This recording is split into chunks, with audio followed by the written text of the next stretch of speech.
บายดีพ่อแม่พี่น้องเนาะ FC ทุกคนมื้อนี้ก็บ่มีหยังหลายมีเมนูมานำเสนอนี่อาวุธไม้ไผ่บ้องไม้ไผ่เนาะก็เฮาสิมาเมนูก็คือหลามไก่พี่น้องหรือว่าไก่ได้บ้องไม้ไผ่ Chicken in Bamboo โอเคแล้วก็ไก่เฮานี่ก็สับมาเป็นสิ้นแล้วเนาะขั้นตอนเฮาสิเฮ็ดก็ใส่พริกแห้งลงไปเราตำเครื่องแกงก่อนเนาะพี่น้องตำเครื่องปรุงมันก่อน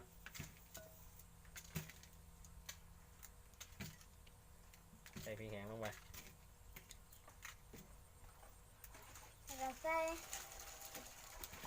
ใส่เผ็ดๆแน่เนาะให้มันเข้มข้นแซ่บๆก็มีสิงไข่เขาก็ซอยพี่น้องซอยเป็นละเอียดแน่หน่อยนึง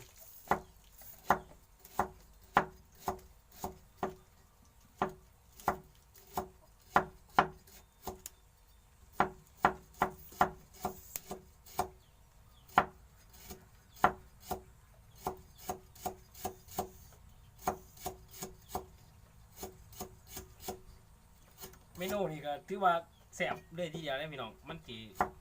ในความหอมของไม้ไผ่เวลาเราปรุงเข้าไปกะเสียจะได้ก็ต้องเบิ่งกันไปพี่น้องเบิ่งไปเรื่อยๆนอกว่าขั้นตอนกะสิเป็นแนวอะไรวะจ๊ะ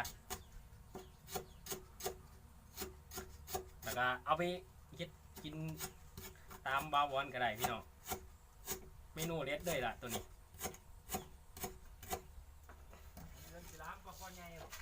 หอมเลยล่ะเมนูนี้พี่น้องแล้วก็มีคาเนาะคาแก่ตักข้าวเลยดีตัวไก่กับจิกข้าวเนี่ยหน่อยนึงถือว่าแซ่บเลยล่ะนะเขาไปใส่ร้ายเนาะใส่ทำแล้วก็มีพริกไทยเม็ดเนาะพริกไทยเม็ดนะเอาใส่โบใส่ร้ายใส่จังประมาณจำนี้พี่น้องใส่ไปแล้วก็เกลือพี่น้องเกลือใส่ไว้ยักบวงหนึ่งประมาณบวงแกงพี่น้องแล้วก็กระเที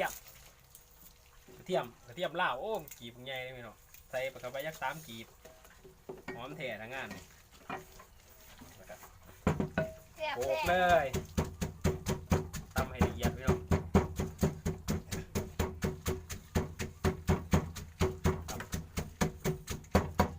เครื่องแกงพี่น้อง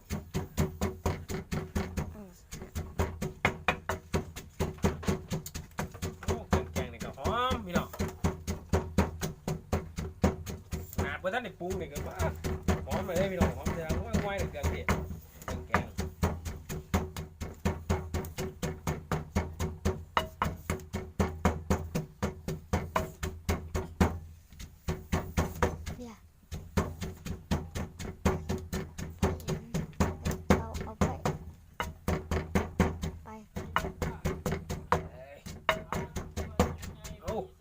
กระเด็นเลยอะแล้วก็หมอเนาะเอามาคนใส่หมอเอามาคลุกเข่ากันให้หมอแล้วก็พริกแกงเทลงไปเครื่องแกง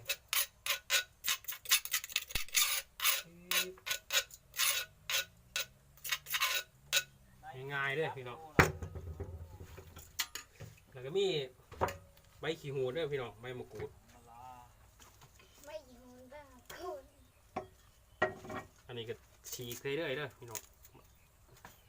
ฉีกใส่แบบหยาบๆก็ได้ย้อนน้ำปลาไปหน่อยนึงรสน้ำปลานี่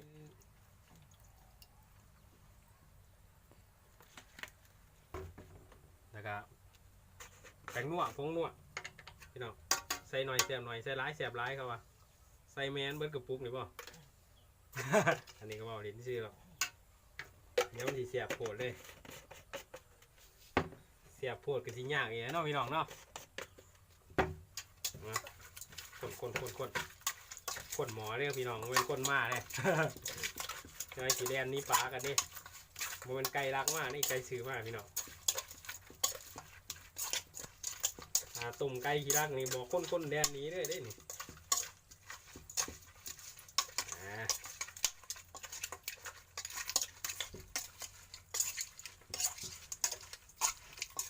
คลุกเข้ากันแล้วก็โอ้ใส่หั่นไอ้ต้นหอมนี่ลงไปใส่ต้นหอม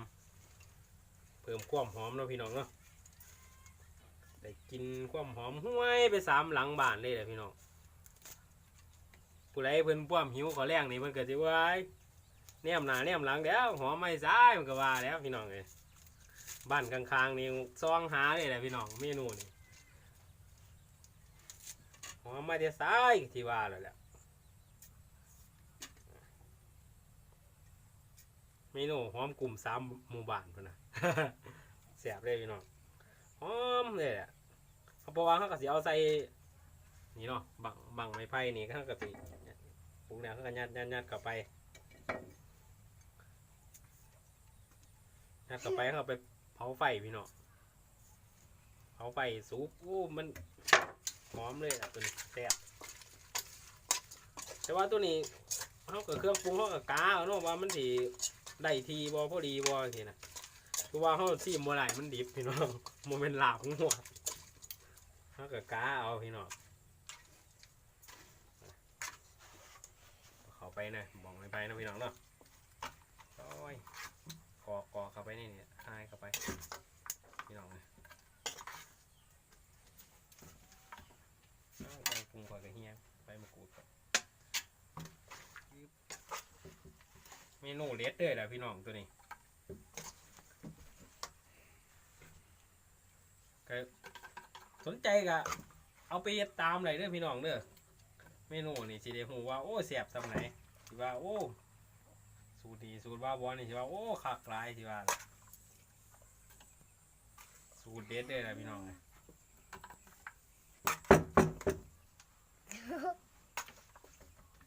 ก็เข้าไปในแหนนอยู่วัดพี่น้อง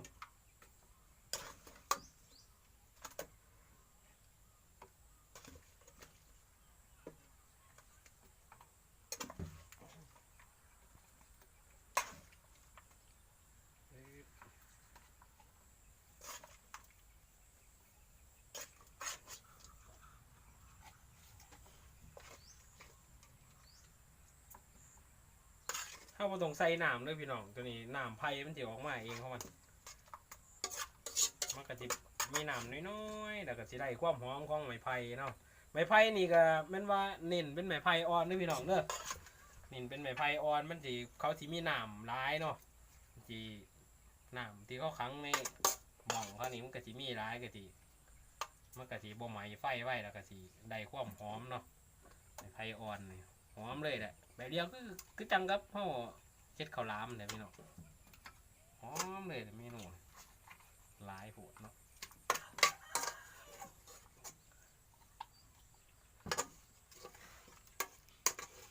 หอมสวยเข้าไป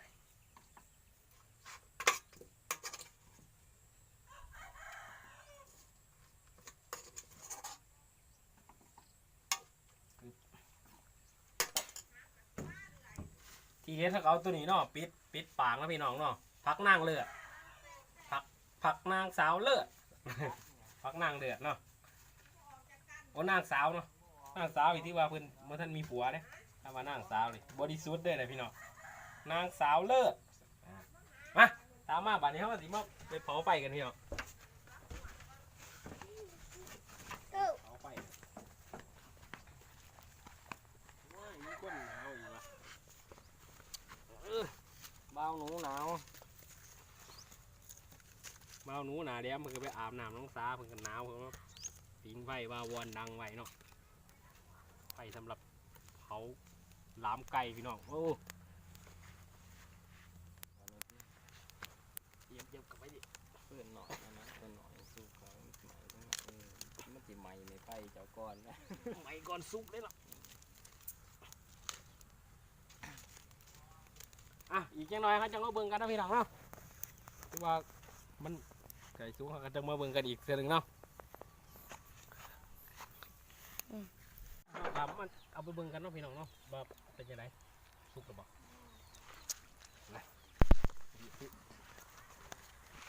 โอ้ หอมกลินไม้ไผ่ อ่า ผง อู้ถาก 3ผงเอาไปหลังหน่อยหลังรักถึง หอนอุ้ยห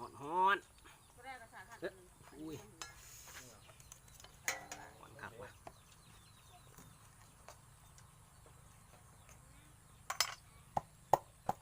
นั่นไงนะ หอมบอก ต้มก่อนยังไงครับใส่ก็สิ หอมคืออย่างคืออบไก่แล้วเนาะคือหมกไก่เนาะน้ำไก่ บางคาราม อู้ บางคารามหมู ว้าย กุ้งดำเพื่อนปลาตัวเหลือง ว้ายกลินหอมห้วยเหรอวะ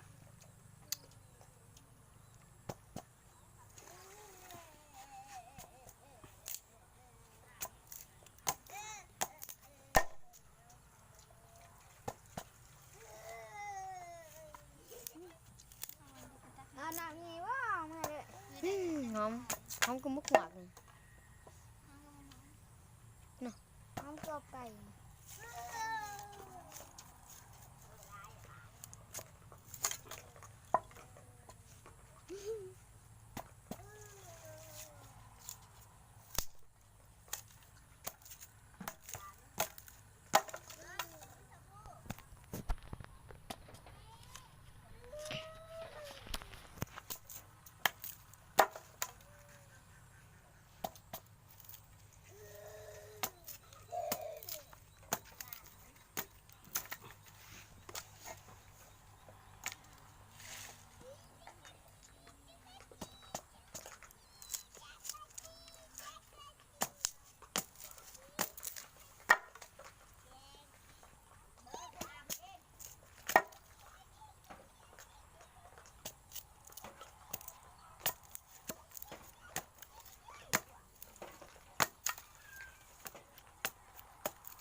มาตามมาเบิ่งกัน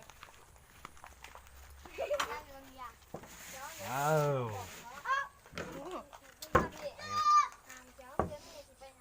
สั่งกัน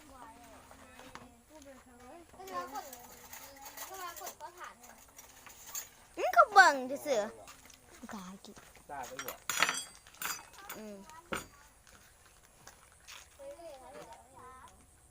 โอ้กลินหอมห้วยโอ้เนาะโอ้มีน้ ตอนตักตอนตักเข้าไปมันมีน้ำออกมามีน้ำ ำ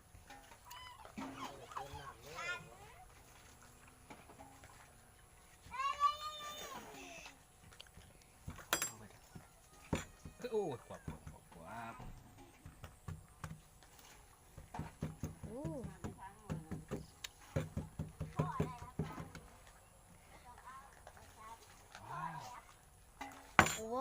คืออบไก่ โอ้หอม กูเอ็นเสียเกียน กลินหอมห้วยเลยเนาะ เป็น อ่ะ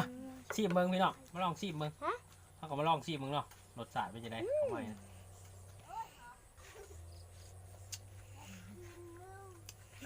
หอมพี่น้องรสชาติกลมกล่อม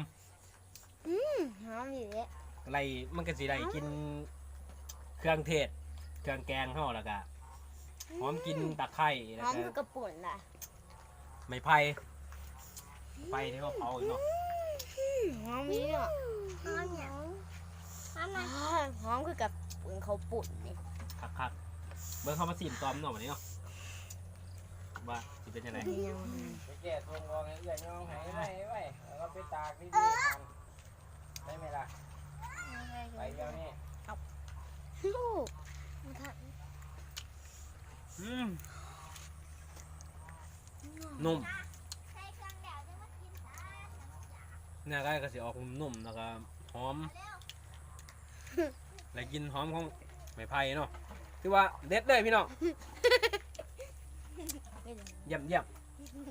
คลิปนี้กับปากไว้สำนีก่อนแล้วพี่น้องเนาะสบายดี